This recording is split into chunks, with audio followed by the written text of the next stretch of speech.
ಓಂ ಶ್ರೀ ಗಣೇಶಾಯ ನಮಃ. ಓಂ ಶ್ರೀ ಗುರುಭ್ಯೋ ನಮಃ. ಓಂ ಶ್ರೀ ಸರಸ್ವತೈ ನಮಃ. ಮಾತೃದೇವೋ ಭವ. ತತ್ವಮಸಿ ಚಾನಲ್ ಪ್ರೇಕ್ಷಕರಿಗೆ ನಿಮ್ಮ ವೆಂಕಟರಾಘವನ್ ಮಾಡತಕ್ಕಂಥ ನಮಸ್ಕಾರಗಳು. ಪ್ರೇಕ್ಷಕರೇ, ಇದು ವೈಜ್ಞಾನಿಕ ತಳಹದಿಯ ಉಡುಪಿ ನ್ಯೂಮರಾಲಜಿ ಅಂಡ್ ಅಸ್ಟ್ರಾಲಜಿ ಕಾರ್ಯಕ್ರಮ.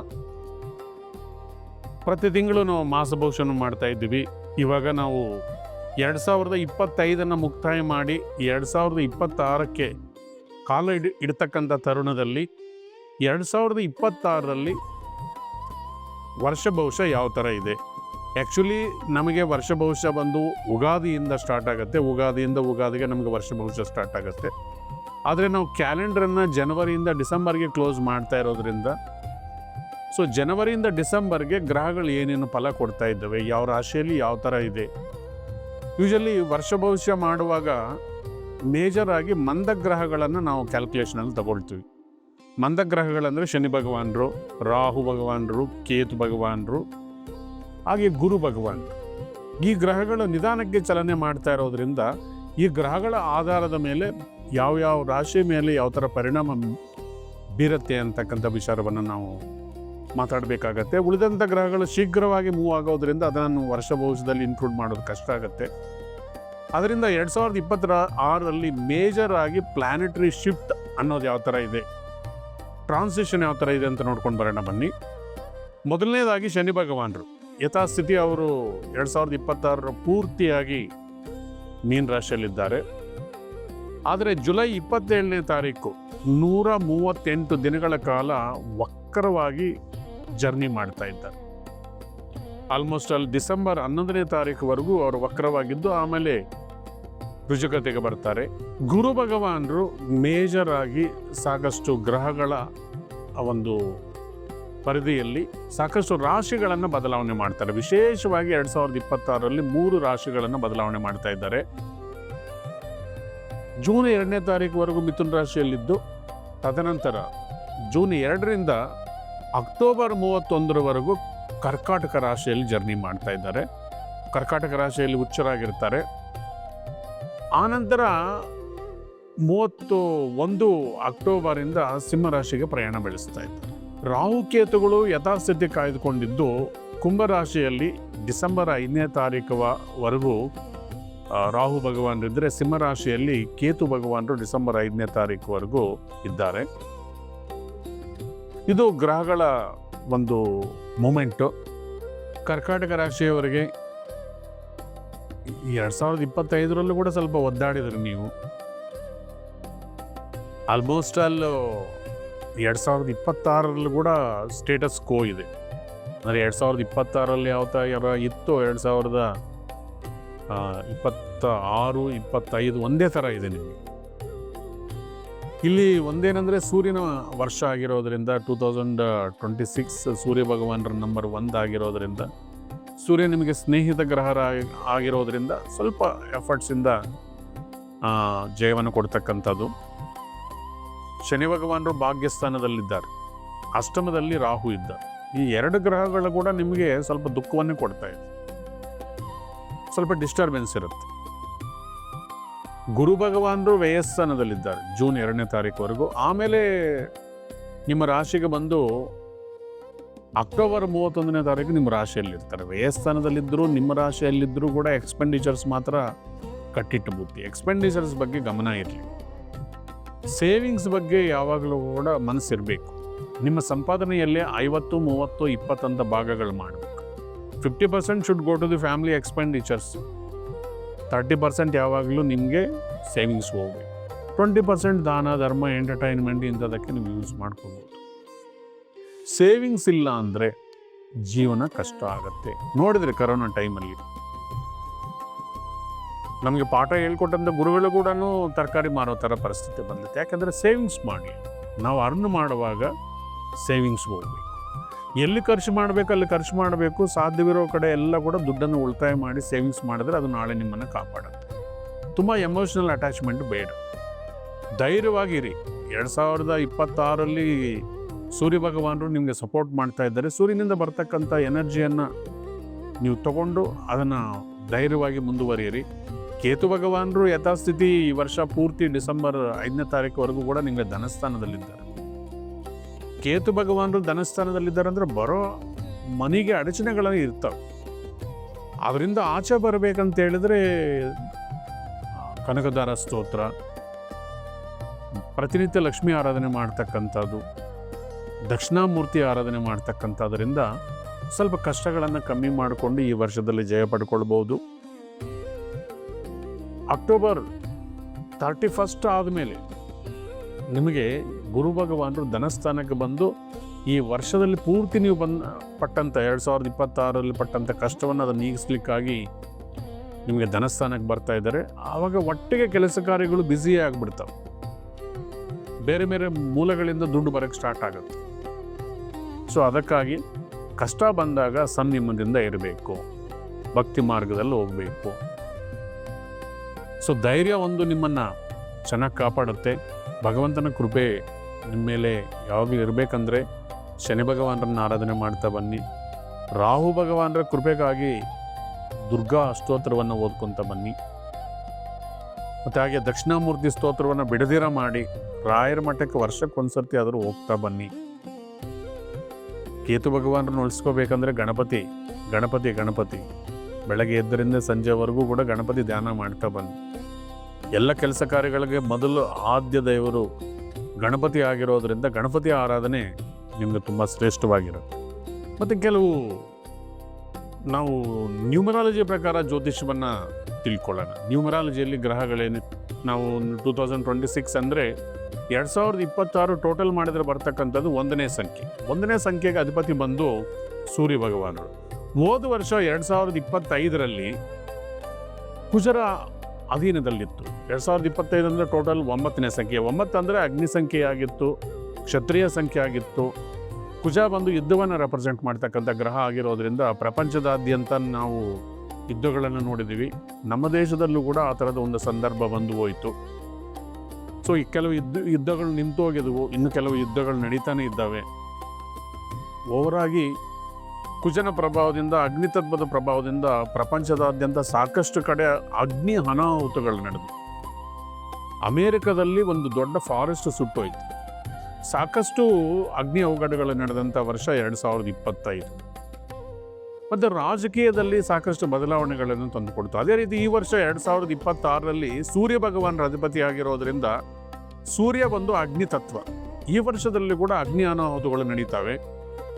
ಮತ್ತು ಸೂರ್ಯ ಭಗವಾನರು ಕ್ಷತ್ರಿಯ ಗ್ರಹ, ಪೊಲಿಟಿಕಲ್ ಪ್ಲ್ಯಾನೆಟ್ ಆಗಿರೋದರಿಂದ ಸಾಕಷ್ಟು ರಾಜಕೀಯ ವಲಯಗಳಲ್ಲಿ ಬದಲಾವಣೆಗಳು ನಡೆಯುತ್ತೆ, ಕ್ಷಿಪ್ರ ಕ್ರಾಂತಿಗಳು ನಡೆಯುತ್ತೆ, ಗುಂಪುಗಾರಿಕೆಗಳು ನಡೆಯುತ್ತೆ.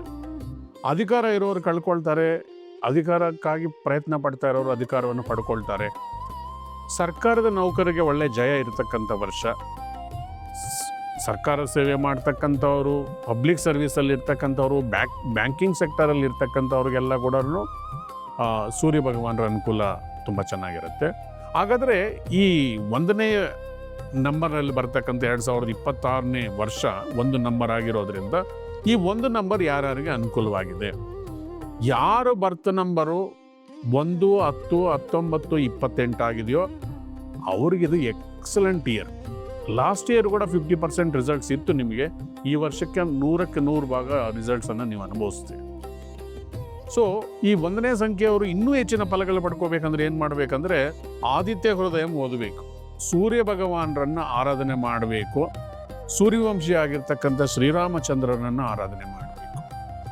ನೆಕ್ಸ್ಟು 2ನೇ ಸಂಖ್ಯೆ 2, 11, 20, 29ನೇ ಸಂಖ್ಯೆಯಲ್ಲಿ ಹುಟ್ಟಿರ್ತಕ್ಕಂಥವ್ರಿಗೆ ಈ 2026 ಯಾವ ಥರ ಇದೆ? 2026 ಸೂರ್ಯನ ಅಧೀನದಲ್ಲಿರೋದ್ರಿಂದ ಚಂದ್ರ ಇಂಡಿಪೆಂಡೆಂಟ್ ಪ್ಲ್ಯಾನೆಟ್ ಅಲ್ಲ, ಡಿಪೆಂಡಬಲ್ ನೇಚರ್ ಪ್ಲ್ಯಾನೆಟ್. ಸೂರ್ಯನಿಂದ ತಾನು ಬೆಳಕು ತಗೊಂಡು ತಾನು ಬೆಳಗುವನಾಗಿರೋದ್ರಿಂದ ಈ ವರ್ಷ 1ನೇ ವರ್ಷ ಆಗಿರೋದ್ರಿಂದ ಈ 2, 11, 20, 29ನೇ ತಾರೀಕಲ್ಲಿ ಹುಟ್ಟಿರೋರಿಗೆ ಅದ್ಭುತ ಫಲಗಳಿದೆ ಸ್ನೇಹಿತರೆ. ಪ್ರಯತ್ನ ಮಾಡಿದರೆ 2026 ವೆರಿ ಸಕ್ಸಸ್ಫುಲ್ ಇಯರ್ ಅಂತಲೇ ಹೇಳಬೇಕು. ಅಧಿಕಾರ, ಅಂತಸ್ತು, ಉದ್ಯೋಗ ಭಾಗ್ಯ ಇಂಥದ್ದೆಲ್ಲವೂ ಕೂಡ ಈ 2ನೇ ಸಂಖ್ಯೆಯವರಿಗೆ ಸಿಗಲಿದೆ. ನೆಕ್ಸ್ಟು 3, 12, 21, 30 ಇವು ಗುರುಗಳ ಅಧೀನದಲ್ಲಿ ಬರ್ತಕ್ಕಂಥ ಸಂಖ್ಯೆಗಳು. 1ನೇ ಸಂಖ್ಯೆ ಮತ್ತು 3ನೇ ಸಂಖ್ಯೆ ತುಂಬ ಫ್ರೆಂಡ್ಲಿ ನೇಚರ್ ಪ್ಲ್ಯಾನೆಟ್ಸ್. ಗುರು ಮತ್ತು ಸೂರ್ಯ ಒಂದೇ ಗ್ರೂಪಲ್ಲಿರೋದ್ರಿಂದ ಅವರು ಸ್ನೇಹಿತ ಗ್ರಹಗಳಾಗಿರೋದ್ರಿಂದ 3, 12, 21, 30ನೇ ಸಂಖ್ಯೆಯಲ್ಲಿ ಹುಟ್ಟಿರೋರು ಕೂಡ ಇದು ಅದ್ಭುತ ವರ್ಷ. ಫೈನಾನ್ಷಿಯಲ್ ಸೆಕ್ಟರಲ್ಲಿ ಕೆಲಸ ಮಾಡೋರಿಗೆ, ಎಕ್ಸ್ಪೆಷಲಿ ಬ್ಯಾಂಕಿಂಗ್ ಉದ್ಯೋಗಕ್ಕಾಗಿ ಟ್ರೈ ಮಾಡ್ತಕ್ಕಂಥವ್ರಿಗೆ, ರಾಜಕೀಯದಲ್ಲಿರೋರಿಗೆ ಕೂಡ, ಮತ್ತು ಮಂತ್ರಿ ಪದವಿಗಳನ್ನು ಪಡ್ಕೊಳ್ಳೋವರೆಗೂ ಕೂಡ ಈ ಸಂಖ್ಯೆಗಳಲ್ಲಿ ಹುಟ್ಟಿದರೆ ಅವ್ರಿಗೆ ತುಂಬ ಅನುಕೂಲಕರವಾಗಿದೆ. ಇನ್ನೂ ಹೆಚ್ಚಿನ ಫಲಗಳನ್ನು ಪಡ್ಕೋಬೇಕಂತ ಹೇಳಿದ್ರೆ ಸೂರ್ಯಾಷ್ಟಕವನ್ನು ಪ್ರತಿನಿತ್ಯ ಓದಬೇಕು. ಸೂರ್ಯಗ್ರಹದ ಅನುಗ್ರಹಣೆಗಾಗಿ ಸೂರ್ಯಾಷ್ಟಕವನ್ನು ಓದಬೇಕು. ನೆಕ್ಸ್ಟ್ ಬರ್ತಕ್ಕಂಥ ಸಂಖ್ಯೆ 4ನೇ ಸಂಖ್ಯೆ. 4, 13, 22, 31ನೇ ಸಂಖ್ಯೆಯಲ್ಲಿ ಹುಟ್ಟಿರ್ತಕ್ಕಂಥವ್ರಿಗೆ 1ನೇ ಸಂಖ್ಯೆನೇ ಶಾಡೋ ಈ 4ನೇ ಸಂಖ್ಯೆ ಆಗಿರೋದ್ರಿಂದ 4ನೇ ಸಂಖ್ಯೆಯವರೆಗೆ ಈ ವರ್ಷ ವಿಶೇಷವಾಗಿ ಅದೃಷ್ಟ. ಬೇರೆ ಸಂಖ್ಯೆಗಳ ಕಂಪೇರ್ ಮಾಡಿದರೆ ಈ 4ನೇ ಸಂಖ್ಯೆಯಲ್ಲಿ ಹುಟ್ಟಿರ್ತಕ್ಕಂಥವ್ರಿಗೆ ಈ 2026ರಲ್ಲಿ ಶುಭ ಕಾರ್ಯಗಳು, ಯಥೇಚ್ಛವಾದಂಥ ಫಲಗಳು, ಉದ್ಯೋಗ ಅವಕಾಶಗಳು ವಿಪುಲವಾಗಿರುತ್ತೆ. ರೈತರು ಕೂಡ ತುಂಬ ಅನುಕೂಲವಾಗಿರ್ತಕ್ಕಂಥದ್ದು ವರ್ಷ. ನೆಕ್ಸ್ಟು 5ನೇ ನಂಬರ್. 5, 14, 23ನೇ ನಂಬರ್ ನೋಡಿದ್ರೆ ಸೂರ್ಯ ಸಮರಾಶಿ ಸಮಗ್ರಹ ಆಗಿರೋದ್ರಿಂದ ಸೂರ್ಯನ ವರ್ಷದಲ್ಲಿ ಇವರಿಗೆ ಮಿಶ್ರ ಫಲಗಳಿರುತ್ತೆ, 50-50%. ಪ್ಲಸ್ಸು ಈ 5ನೇ ಸಂಖ್ಯೆಯಲ್ಲಿ ಮೊದಲಾರ್ಧದಲ್ಲಿ ಸ್ವಲ್ಪ ನಿಧಾನವಾಗಿದ್ದರೂ ಕೂಡ ದ್ವಿತೀಯಾರ್ಧದಲ್ಲಿ ಜೂನ್ ಆದಮೇಲೆ ಹೆಚ್ಚಿನ ಫಲಗಳನ್ನು ಪಡ್ಕೊಳ್ತೀರಿ. ನೀವು ಇನ್ನೂ ಹೆಚ್ಚಿನ ಫಲಗಳನ್ನು ಪಡ್ಕೋಬೇಕಂತ ಹೇಳಿದ್ರೆ ಪ್ರತಿನಿತ್ಯ ಸೂರ್ಯೋಪಾಸನೆ ಮಾಡಿ, ಸೂರ್ಯ ನಮಸ್ಕಾರ ಮಾಡಿ, ವರ್ಷಕ್ಕೆ ಒಂದು ಸರ್ತಿ ಆದ್ರೂ ಸೂರ್ಯ ಭಗವಾನರ ದೇವಸ್ಥಾನಕ್ಕೆ ಹೋಗ್ತಾ ಬನ್ನಿ. ಸೂರ್ಯ ಭಗವಾನರ ಆಲಯದಲ್ಲಿ ಗೋಧಿ, ಎಲೆ ಅಡಿಕೆ, ದಕ್ಷಿಣೆಯನ್ನು ನೀವು ದಾನ ಮಾಡ್ತಾ ಬಂದಿದ್ರೆ ಸೂರ್ಯ ಭಗವಾನರ ಅನುಗ್ರಹಣೆ ಸಿಕ್ಕತ್ತೆ. Next 6ನೇ number. 6, 15, 24. 1ನೇ ಸಂಖ್ಯೆಗೆ 6ನೇ ಸಂಖ್ಯೆ ಅಷ್ಟೊಂದು ಮಿತ್ರ ಸಂಖ್ಯೆ ಏನಲ್ಲ. ಯಾಕಂದರೆ ಈ 6ನೇ ಸಂಖ್ಯೆ, 5ನೇ ಸಂಖ್ಯೆ, 8ನೇ ಸಂಖ್ಯೆ ಒಂದು ಗ್ರೂಪಲ್ಲಿರೋದ್ರಿಂದ ಇವರು ಸ್ವಲ್ಪ ಪರದಾಡಬೇಕಾಗತ್ತೆ. ಕೆಲಸ ಕಾರ್ಯಗಳಿಗಾಗಿ ಪರದಾಡಬೇಕಾಗತ್ತೆ. ಎಕ್ಸ್ಪೆಷಲಿ ಆ್ಯಕ್ಟಿಂಗ್ ಫೀಲ್ಡಲ್ಲಿರ್ತಕ್ಕಂಥವರು, ಇಂಟೀರಿಯರ್ ಡಿಸೈನಿಂಗು, ಮುಖ್ಯವಾಗಿ ಶುಕ್ರನಿಗೆ ಸಂಬಂಧಿಸಿರ್ತಕ್ಕಂಥದ್ದು ಕಲೆಯಲ್ಲಿರ್ತಕ್ಕಂಥವ್ರು ಸ್ವಲ್ಪ ಹೆಚ್ಚಿನ ಶ್ರಮೆ ಅನ್ನೋದು 2026ರಲ್ಲಿ ಕಾಣ್ತಾ ಇದೆ. ಇನ್ನು ಹೆಚ್ಚಿನ ಅದೃಷ್ಟವನ್ನು ಪಡೆದುಕೊಳ್ಳಲು ಪ್ರತಿ ದಿವಸ ಶ್ರೀರಾಮ ರಕ್ಷಾ ಸ್ತೋತ್ರವನ್ನು ಓದಿ. ಯಾಕಂದರೆ ಸೂರ್ಯರನ್ನು ಒರೆಸ್ಕೋಬೇಕಂದ್ರೆ ರಾಮದೇವರನ್ನ ಆರಾಧನೆ ಮಾಡಬೇಕು. ಸೂರ್ಯನ ಆರಾಧನೆ ಜೊತೆಗೆ ರಾಮನನ್ನು ಕೂಡ ನೀವು ಆರಾಧನೆ ಮಾಡಿ ಹೆಚ್ಚಿನ ಫಲಗಳನ್ನು ನೀವು ಪಡ್ಕೊಳ್ಬೋದು. Next 7 number. 7 ನಂಬರ್ ಈ 2ನೇ ನಂಬರ್ ಥರನೇ ನಿಮಗೆ 2026ರಲ್ಲಿ ಹೆಚ್ಚಿನ ಅನುಕೂಲಗಳಾಗ್ತಾ ಇದ್ದಾವೆ.